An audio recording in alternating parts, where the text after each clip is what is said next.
তোমরা?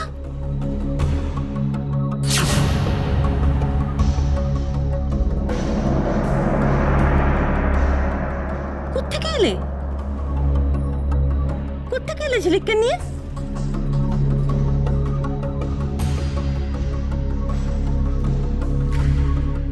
কি হলো ঝিলিক, কথা বলছো না কেন? কোথায় চলে গেছিলে নার্সিংহোম থেকে? বলো, চুপ করে আছো কেন? ঝিলিক, তো শরীরটা ভালো নেই, তুই ভেতরে যা। দাঁড়াও।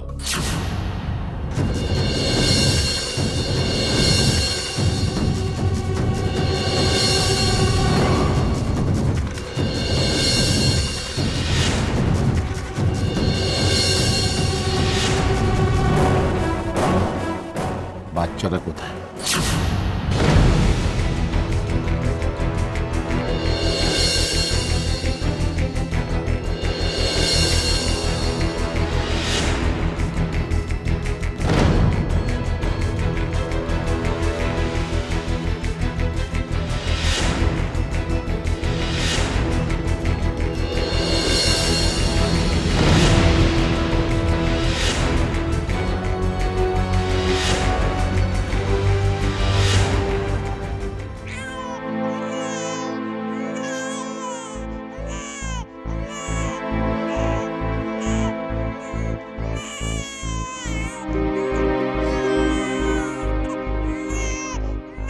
কি হলো, বললে না তো তুমি কে?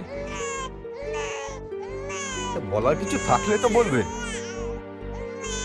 এই কমলেশ, তুমি পুলিশে খবর দাও তো।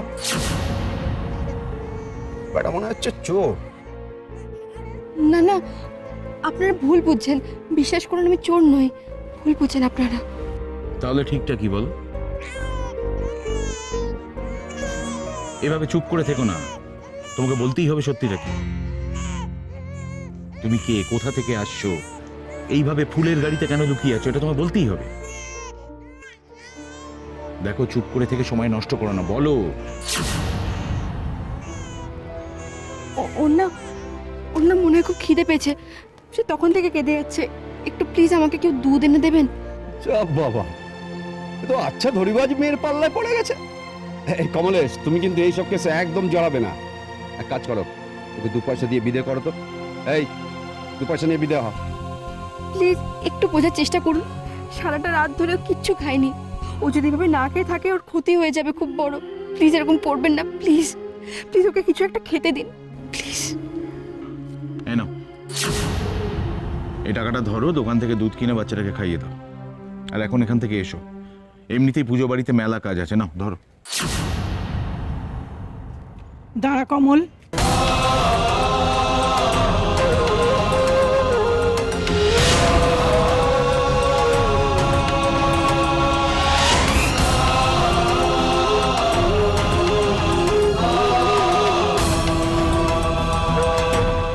আজ বাসন্তী পুজোর দিন, এভাবে দোরগোড়া থেকে দুধের শিশুকে তাড়াস না তো কমল।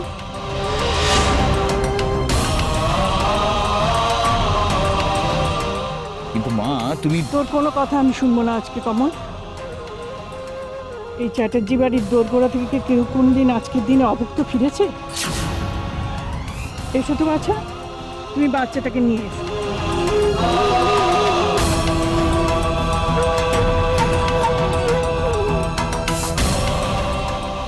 তাহলে কোথায় সে?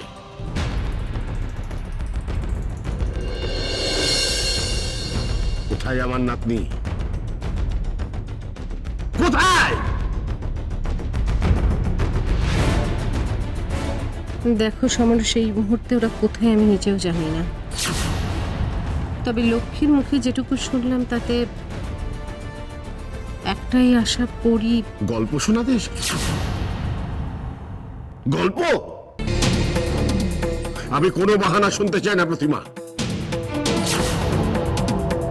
আমি জানতে চাই আমার নাতনি কোথায়, কোথায় লুকিয়ে রেখেছো তাকে। এই অদ্ভুত কথা তো আমি কেন লুকিয়ে রাখতে যাব? সেটা তোমরাই জানো।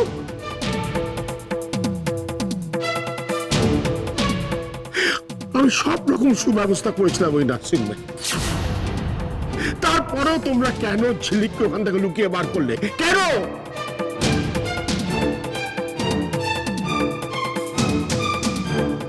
কেন এত বড় ক্ষতি করলে আমার প্রতিভা?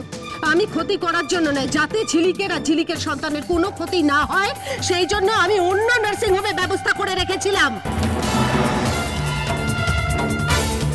কেন অন্য নার্সিং হোম? কেন ওই আগের নার্সিং হোম কি দোষ করলো? দোস্ত নার্সিং হোম করেনি, দোষ করেছে ঝিলিকের আপন লোকেরা।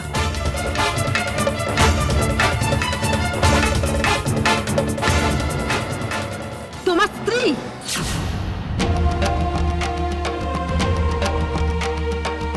আর তার সুযোগ্য পুত্র দুজনে মিলে আমার ঝিলিককে আর ঝিলিকের সন্তানকে মেরে ফেলার প্ল্যান করেছিল। সেই জন্যই অন্য নার্সিং হোমের ব্যবস্থা করেছিলাম। প্রতিভা,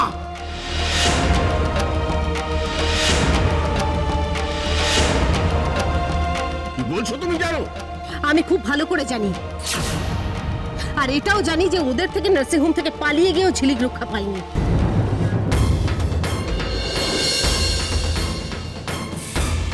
সেই জন্যই ঝিলিককে আজকে খালি কোলে ফিরতে হয়েছে।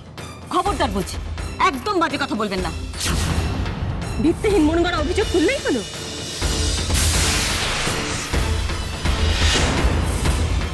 এর আগে আপনি বিনা কারণে বিনা প্রমাণে আমার দিকের দিকে আঙুল তুলেছেন। এসব কি হচ্ছে সমরেশ?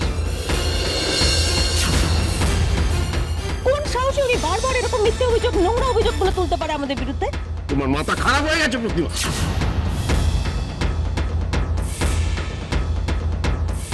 তুমি কাকে কি বলছো?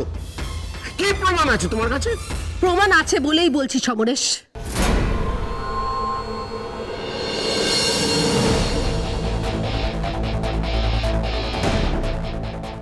আমি তোমার স্ত্রীকে আর রিককে ঝিলিককে আর ঝিলিকের সন্তানকে মেরে ফেলার প্ল্যান করতে শুনেছি।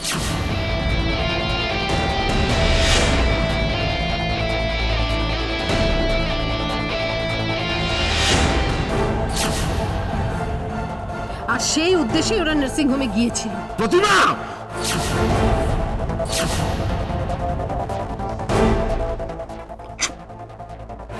একদম চুপ।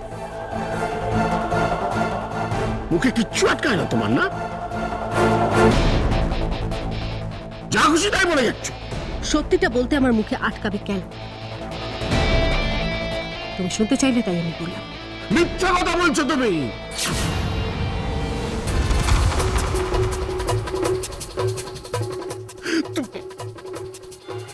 আমি তোকে বিশ্বাস করি না। আই ডোন্ট ট্রাস্ট ইউ প্রতিভা। রিকা মোহিনী সারাক্ষণ নার্সিংহোমে আমার পাশে ছিল। ডাক্তার, বদ্যি, ছোটাছুটি সব ওরা করেছে, আমি নিজের চোখে দেখেছি। আর তুমি ওদের সন্দেহ করে আমার এত বড় একটা ক্ষতি করে দিল। সমরেশ, তোমার ধারণা ভুল। হ্যাঁ, শুধু আপনার কথাগুলোই একমাত্র ঠিক, তাই তো? দেখুন, আমার মনে হয় ব্যাস অংশু, ব্যাস। এটা আমাদের নিতান্ত পারিবারিক ব্যাপার। আর কত ব্যাপারে আমরা বাইরের লোককে অ্যালাউ করবো বলো তো? আর তার পরিণাম তো এই, একটার পর একটা ক্ষতি হচ্ছে। রাজের একমাত্র স্মৃতি এবারের নতুন প্রজন্ম, সে নিখোঁজ। আমার কিন্তু মনে হচ্ছে ওরাই মিথ্যে সন্দেহের বশে বাচ্চাটাকে কোথাও লুকিয়ে রেখেছে। বাহ, চমৎকার। সত্যি আপনি পারেন, আপনার কোনো তুলনা হয় না। বাস, অনেক কথা বলে দিয়েছো প্রতিভা।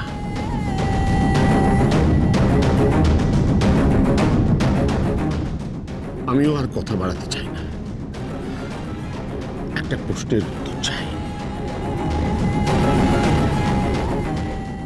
আমার নাতনি তোমায় ছাড়া